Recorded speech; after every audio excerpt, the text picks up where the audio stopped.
दोस्तों नमस्कार। आप सबका स्वागत है मेरे चैनल हिंदी की बिंदी पर। आइए आज कुछ नई चीज़ सीखते हैं हिंदी भाषा, हिंदी साहित्य, हिंदी व्याकरण में।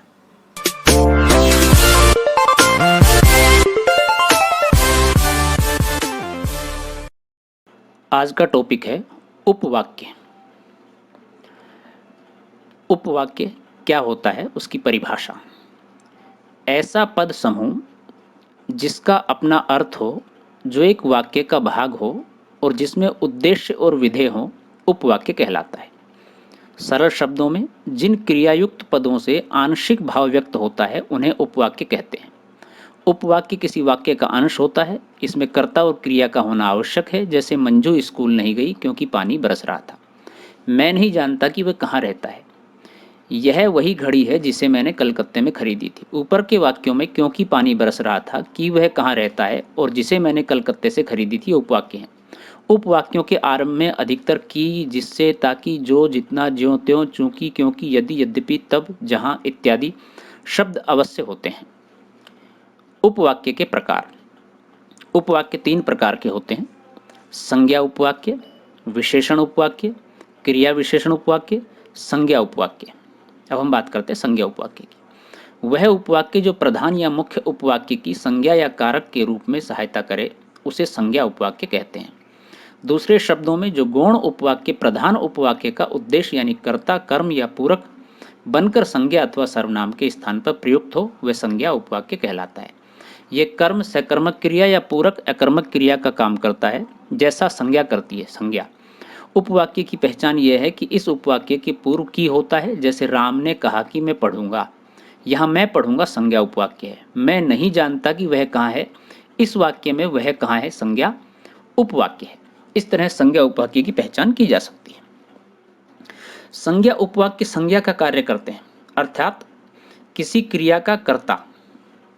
गांधी जी सच्चे अहिंसावादी थे, अक्षरशः सत्य है।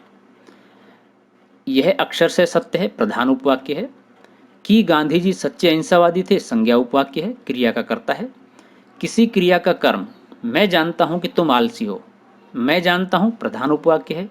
कि तुम आलसी हो, संज्ञा उपवाक्य, जानता हूं क्रिया का कर्म है। किसी अपूर्ण क्रिया का पूरक, विद्वानों का मत है कि सत्य की सदैव विजय होती है, विद्वानों का मत है, प्रधान उपवाक्य। कि सत्य की सदैव विजय होती है, संज्ञा उपवाक्य है, क्रिया का पूरक है। किसी संज्ञा अथवा सर्वनाम का समान कारक, यह कथन की धीर भी आपत्ति में धर्म से विचलित हो जाते हैं, विश्वसनीय नहीं है, यह कथन विश्वसनीय नहीं है, प्रधान उपवाक्य।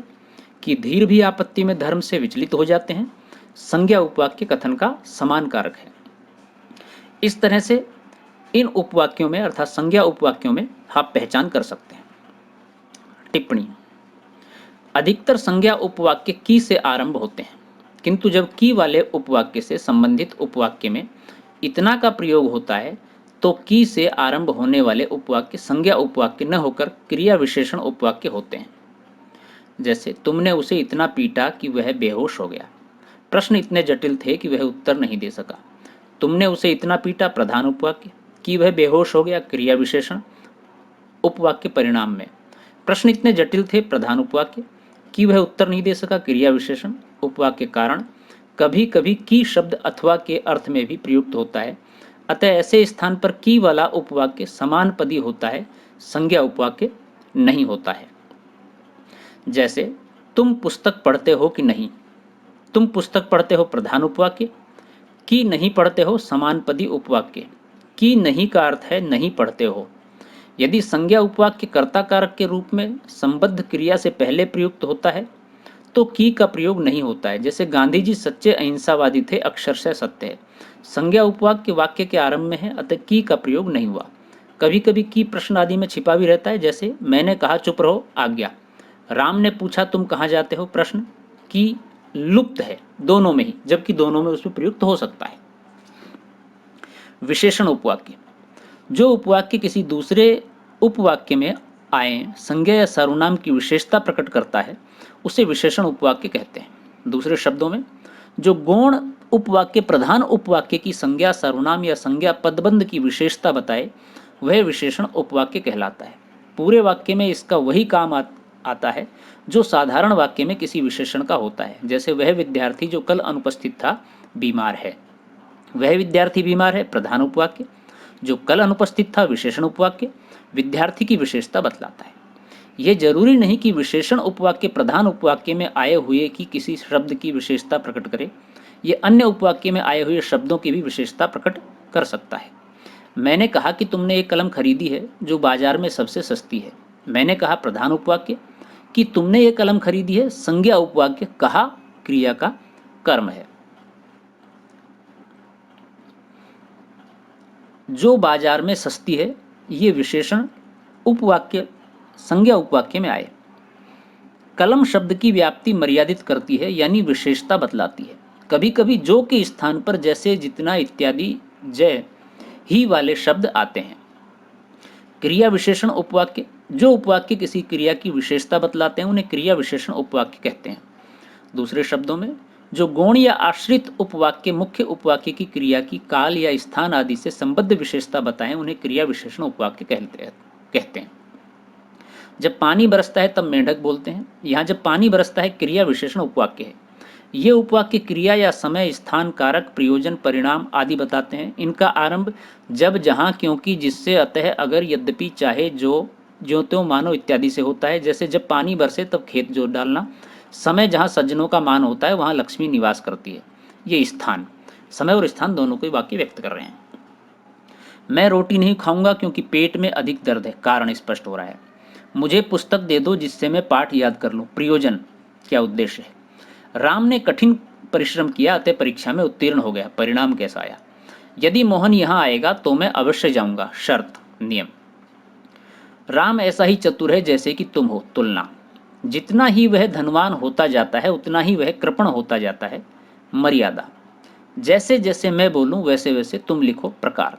तो इस तरह से वाक्य में ये सारी चीजें स्पष्ट होती जा रही है वाक्य के अर्थ के साथ ही कि क्या वो कहना चाह रहा है।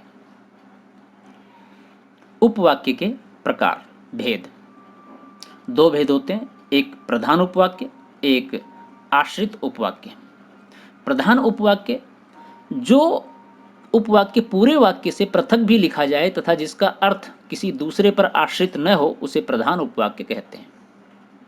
आश्रित उपवाक्य, आश्रित उपवाक्य प्रधान उपवाक्य के बिना पूरा अर्थ नहीं दे सकता, यह स्वतंत्र लिखा भी नहीं जा सकता। जैसे यदि सोहन आ जाए तो मैं उसके साथ चलूं, यानी कि यह आश्रित है, इस आधार पर आश्रित उपवाक्य कहलाएगा। यहां यदि सोहन आ जाए आश्रित उपवाक्य है तथा मैं उसके साथ चलूं प्रधान उपवाक्य है। आश्रित उपवाक्यों को पहचानना अत्यंत सरल है। जो उपवाक्य की, जिससे, कि, ताकि, ज्यों ही, जितना, ज्यों, क्योंकि, चूंकि, यद्यपि, यदि, जब, तब, जब, जहां तक, जहां, जिधर, चाहे, मानो, कितना भी आदि शब्दों से आरंभ होते हैं वे आश्रित उपवाक्य हैं। इसके विपरीत जो उपवाक्य इन शब्दों से आरंभ नहीं होते वे प्रधान उपवाक्य हैं। तो इस तरह से दोनों वाक्यों की पहचान आसानी से की जा सकती है, प्रधान उपवाक्य और आश्रित उपवाक्य। तो दोस्तों, विद्यार्थियों, ये था आज का वीडियो, आज का टॉपिक उपवाक्य।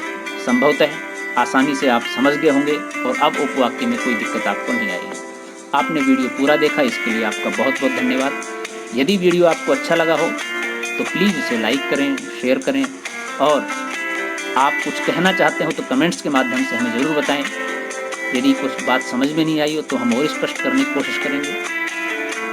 आप किसी विशेष परीक्षा की तैयारी कर रहे हैं, उससे संबंधित कोई हिंदी का टॉपिक यदि आप समझना चाहते हैं तो हमें कमेंट्स के माध्यम से बताएं, हम उस पर वीडियो बनाएंगे। दोस्तों, पुनः आपका धन्यवाद।